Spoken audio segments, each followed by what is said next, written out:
Kaya umalis na ako mga kalogs. Umalis na ako sa pestong to. Aba!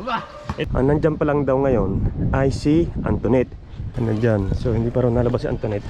Ano nga bang merong ugali si Wamos sa personal at saka si Antoinette? Lagyan na tayo ng under ice with soft drinks, diba? Wamos sa personal at kung anong pagkakaugali ang meron siya. Hey, what's up mga kalogs for today video. So ayan mga kalogs, mahirap man pero kailangan nating gawin. So wala na kami pest dito ngayon. Yun ang court to. Wala na kami pest dito ngayon mga kalogs. Kasi yung may-ari ng lupa na to, kung saan tayo nagpaalam, babakuran na raw kasi nila. Lalagyan na raw kasi na ng bakod. Kaya umalis na ako mga kalogs. Umalis na ako sa pestong to. Ayan. Pero malinis naman. Ito hindi ko lang, may bisita kasi kahapon dito, galing dito. Baka sa kanila galing niya, pero malinis yan, nililinis namin lagi. Ayan mga kalogs, kaya wala na. Malis na kami dito. Ayan, for today video. Wala na, basta tayo dyan. Pero umalis man kami sa pestong ito, lumipat naman kami sa kabila. Kabila, nagpaalam tayo sa kay konsyal, sa namamahala dito, konsyal Anthony. Lumipat tayo, tumabi tayo sa mga to. Dito. Ito, dito tayo pumesto.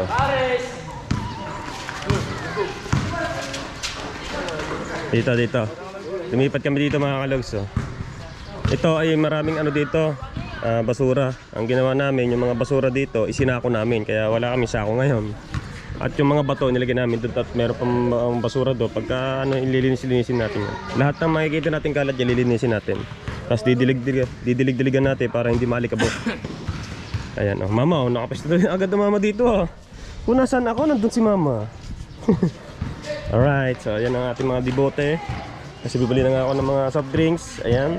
At mga kalos, good news, naka-order na ako ng yung katulad kay Diwata na baboy at saka ng bulaklak ng baboy. So tatry ko rin yung chicken kay Diwata, chicken. Tatry din natin yung mga kalogs. Alright. So ngayon mga kalogs, volleyball pa rin ang laro ngayon. Bukas ay basketball na. Bukas. Nilaro kayo bukas na. Kalaban. Si Narnel. Bukas. Kasi tuwing Monday to Friday basketball. 2 araw yung volleyball. Sabado, Linggo. Alright. So patuloy pa rin ang pagtitinda dito. Ang ating mga kasama, mga vendors. Shout out. Aba! Ito nga pala ang pinagmamalaki ni Ate Laarne. Oo. Na kaya ito'y lagi nandini. Hindi, ngayon lang ako pumunta dito. Kaya ito'y tuwan-tuwa na napalapit kami. Oo. Lumapit na ang kapitbahay na ito. Ay lang magpakita. Sold out lagi yan. Abay, laging sold out daw pala. Ay bay, talaga naman. Sa iyo. Oh, sa iyo daw. Sa iyo. Sa iyo. Ako ba? Akala ko yun. Pares, lagi sold out. Hindi, ko naman. At mga kalaws, may pupunta kami ni Aswang ngayong araw na to. Doon sa San Diego, kaya samahan nyo ako mga kalogs, kami ni Aswang. Let's go! Ito yung sinasabi kong pupuntahan namin ni Aswang. Ito, hindi ko na naipakita sa inyo yung resort na to. Ito po ay Waku Waku Beach Resort. Ang ganda nito, kagagawa lang nito. Mga kalogs, kita nyo yung dalawang bubong na yan. Kaya kami nagpunta dito kasi nandito, ang pagkakaalam ko, nandito si Wamos at si Antoinette. Ngayon, sabi ni Kuya, nagano ng banana boat, tatrabaho siya dito. Ang nandyan pa lang daw ngayon ay si Antoinette. Hindi raw nalabas ng kwarto. Baka mamayang gabi pa o hapon na hapon. Ang oras natin ngayon alas 3 pa lang. Alas 4. Baka siguro mamaya palalabas yun. Kaya sinadya namin.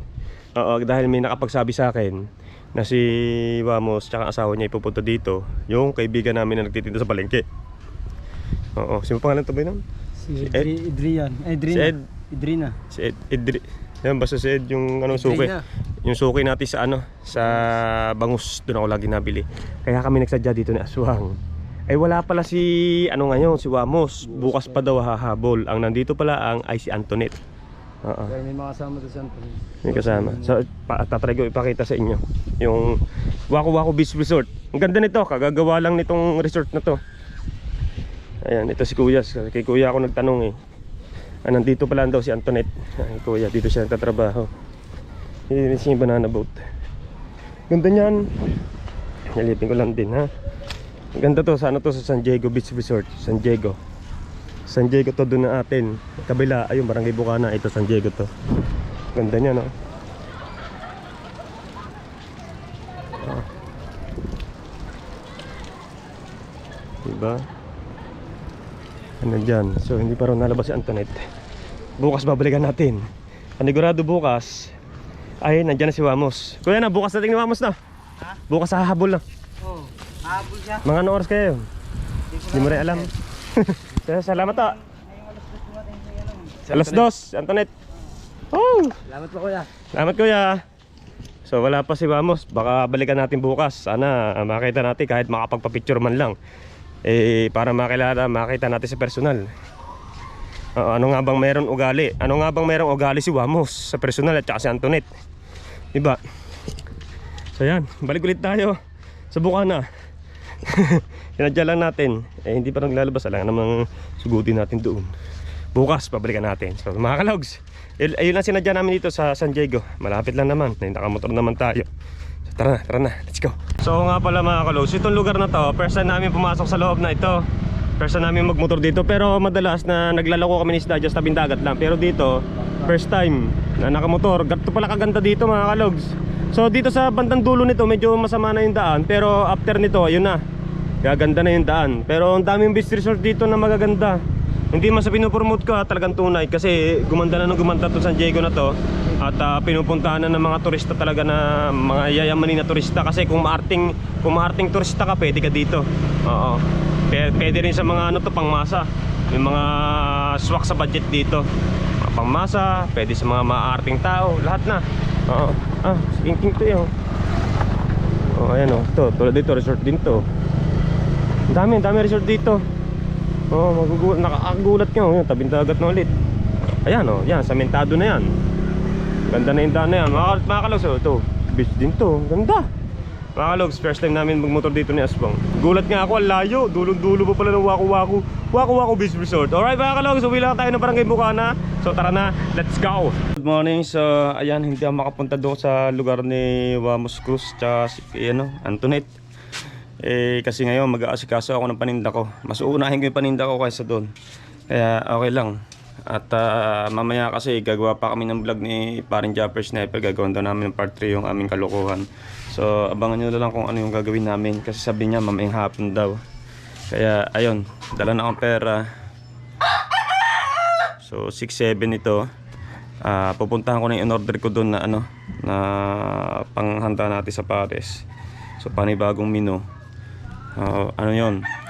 Lechong kawali or bagnet at saka chicharong bulaklak katulad ng kay Diwata.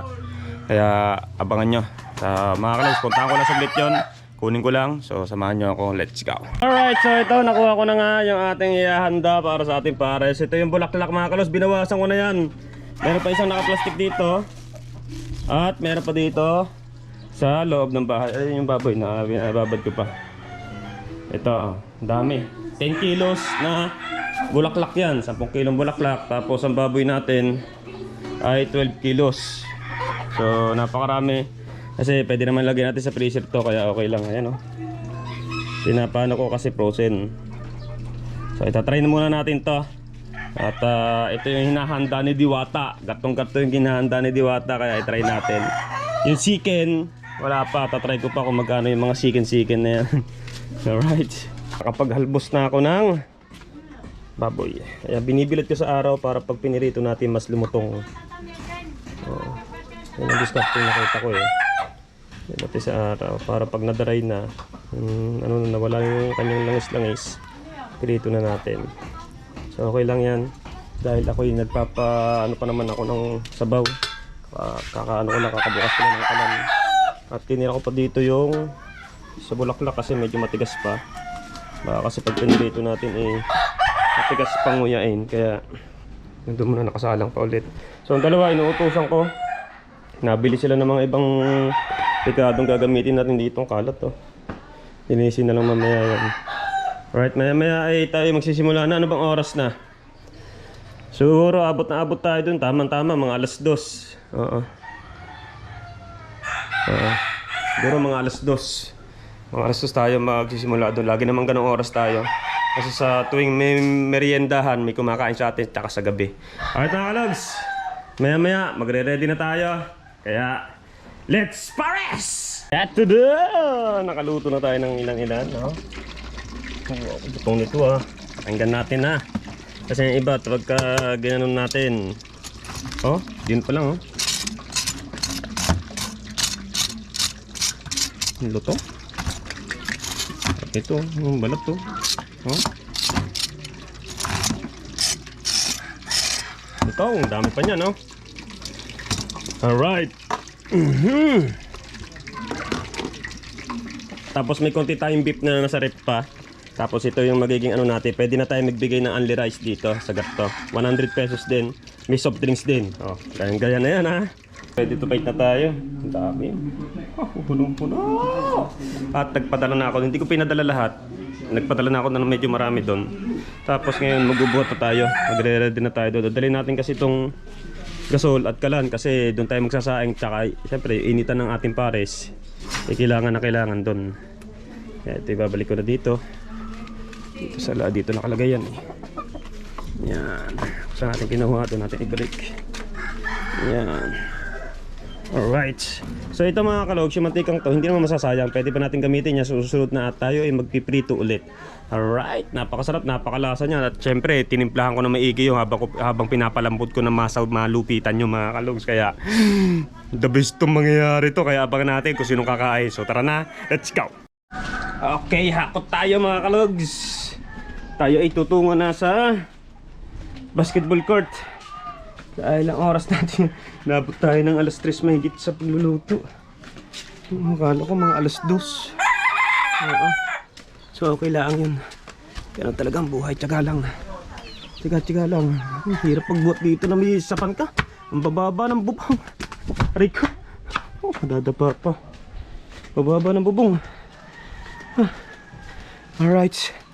So dire-diretso lang. Tara mga kalog sa court. Magre-ready to fight na tayo pero antayin muna natin to sinaing maluto. Puro takip kasi malakas yung hangin. Kaya tinakpan natin ng malupitan. Oh, nagugulo yung apoy Pero makakaluto din naman yan. Binuksan na rin natin to para tuloy-tuloy yung init. So yan, maglalagay na tayo ng only rice with soft drinks. Diba? Diwata, akala mo ikaw lang Kami din, gagaya kami sa'yo. Ito yung soft drinks natin, yung kailan na binili natin hindi pa nauubos. Yung straw kaya natin. Yung soft drinks natin. Yung straw natin. I-display yung soft drinks, nakatago pa naman. Okay yan. Alright, so talaga naman kainaman. Ito muna nilabas namin. Napakadami pa doon. Pakunti pa yan napakadami doon. Kuha lang tayo nakuha doon pag tayo kinukulang. Tapos sa mama dito, pesto mama. So sa mama ko na inano to yung Yossi kasi pati Yossi inuutang sa akin. Sa mama hindi sila makakautang. Ayan, so dito tayo. Kaya sa mama ko na inano yung Yossi. Food na lang natin yung mga only rice. May mga regular order din naman tayo tulad dati. So ayan mga kalogs, magre-ready lang ako. Ilalagay ko lang yung mga toyo, yung mga accessories dito sa lamesa. Baka may kumain kailangan ready na tayo. So yan mga kalogs, ito yung mga toyo natin toyo, yung mga pagkakinulang sila sa nilagay natin lasa sa pares, edi yan, pwede sila gumamit yan, diba? Tapos pinapagahit ko na si Jesse Boy ng yung mga damo at repolyo, sinasamahan natin repolyo. Yan, set up lang tayo, paminta at yung toothpick pag umano ng bumaras ang ipin. Ayan, diba? Tapos yung ibang mga bawang ilalagyan pa yun ng sili. Pa tayo nakakagawa pala ng sili, pero okay na siguro yan, abot pa naman siguro yan. Oo. Ayan, chili oil. Nilalagyan ko siya ng bawang para mas masarap yung chili oil natin. Ito yung baso natin para sa tubig. Alright. Tapos kutsara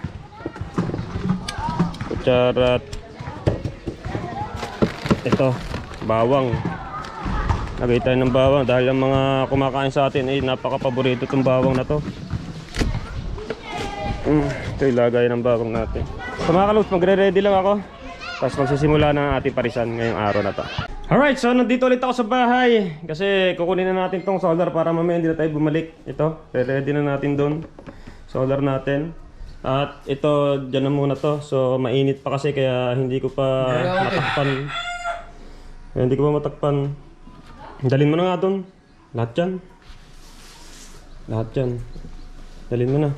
At dinala ko na itong pasta natin, yung Paris Mami natin. Para may optional. Alright. So yun, ayun lang naman dadalhin natin doon. At mga kalogs, hindi ko na patatagalin tong vlog na ito. Hindi ko alam kung gaano kahaba na tong vlog na to. Pasensya na kayo. Hindi ako nakabalik doon sa lugar ni Wamos Cruz tsaka ni Antoinette. Sayang, gusto ko nang bumalik. Napaka-busy ko. Halos katatapos ko lang magluto at mag-asikaso kasi umaga nagpunta ako sa... Baka mahulog aswang yung mga karne ha. Nagpunta ako sa pinagbilihan natin ng karne na ito, yung pinag-orderan natin. Asikaso ko, ano ko pa, laga, ano pa, luto pa, marami niluto at kung et cetera at kung ano man, dami. Kaya ayun. Ganun na lang muna ating gagawin. Hanggang dito na muna ang vlog natin. Kaya pasensya na. Wamos Cruz, gusto man kita makita sa personal at para makilala natin kung anong hubog talaga ni Wamos sa personal at kung anong pagkakaugali ang meron siya. Kaso hindi na tayo nakabalik sa sobrang busy. Ayan, pasensya na kayo. At, pero yun pa rin itatitle natin kasi ayun naman talagang napagtanungan natin si Kuya. Nandun talaga si Antoinette, susunod nga si Wamos. Yan mo na. Yan mo na at basta kung ano mo mangyari. Alright mga kalogs, ayun na nga, nagkameron na tayo ng unlimited rice sa ating pares at with soft drinks, di ba? Akala ni Diwata siya lang no? Kaya din natin yan. Alright mga kalogs, hanggang dito na lang ang ating vlog for today. Maraming salamat sa inyong lahat mga kalogs, sa lahat ng sumusuporta sa akin. At syempre sa lahat ng mga tumulong sa akin munting parisan at sa kung sino-sino man ang mga tumulong. Syempre especially sa aking mga tito and titas, sa lahat ng mga nauna kong naging sponsor, sa lahat-lahat na po dyan, pangkalahatan dyan, sina Tatay Pandong's Journey, sina Paring Ben, Paring Charlie, nagpagawa ng bahay na to, sina Sir Ben Mijares, sa lahat na, pangkalahatan shoutout. Maraming salamat po sa mga tulong-tulong nyo. At ngayon, sa mga tumutulong sa akin ngayon, syempre, sina Daddy and Mommy. Ayan, maraming salamat po, Tito Jose at Tita Banji, si Kuya at si Paring Bruce Aguilion na hanggang ngayon hindi pa nakakalimutan. Simulat sa pool natin, kaibigan niya na hindi tayo nakakalimutan hanggang ngayon. Talagang supportive si Paring Bruce Aguilion. Syempre, sina Pare Robert, Maring Sara Castillos, Tita and Tito Kinoshita. Sa lahat na. Maraming salamat sa inyo lahat sa nakasubscribe sa akin, sa mga mapabasher man, sa lahat. I love you all guys. See you in my next vlog.